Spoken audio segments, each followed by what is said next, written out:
The interesting thing about studying is everyone studies, but not everyone passes. So that means if studying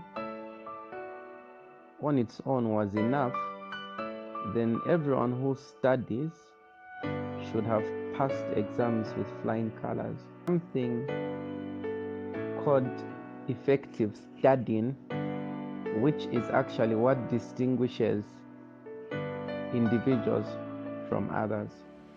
So we begin with our first blueprint, which is actually self-image. I actually saw a picture where a cat was looking at itself in the mirror, and what the cat was seeing wasn't a cat, but the cat was seeing a lion in the mirror.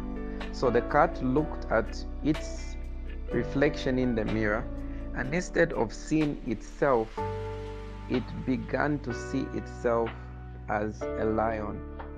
And that's self-image.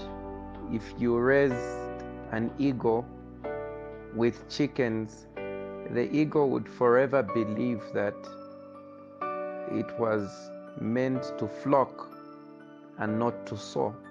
So the eagle would begin to flock with the chickens. It would always be walking on the ground and maybe just flying 30 centimeters or a meter, and yet it was meant to fly thousands of meters above the ground.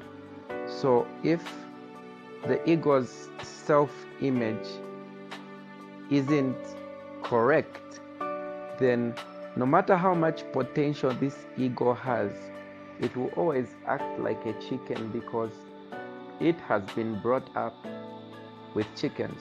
That's why even before I talk about no, do this, don't do this when studying, the first blueprint is self-image, because if you have the wrong self-image, the wrong perception about who you are, about what you can achieve, most of us have allowed our experiences to create our self-image.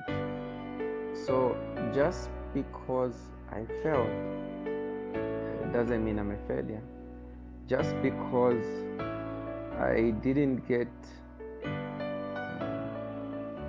good marks to go to my dream school at high school when I wrote my grade 9 exams, doesn't mean I've failed. So I keep blaming myself to say, if only I had done better at grade 9, I would have gone to a better school.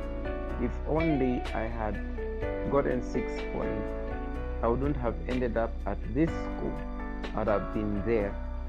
If only, and if only, we keep letting our self-image be shaped by our experiences, which is very wrong.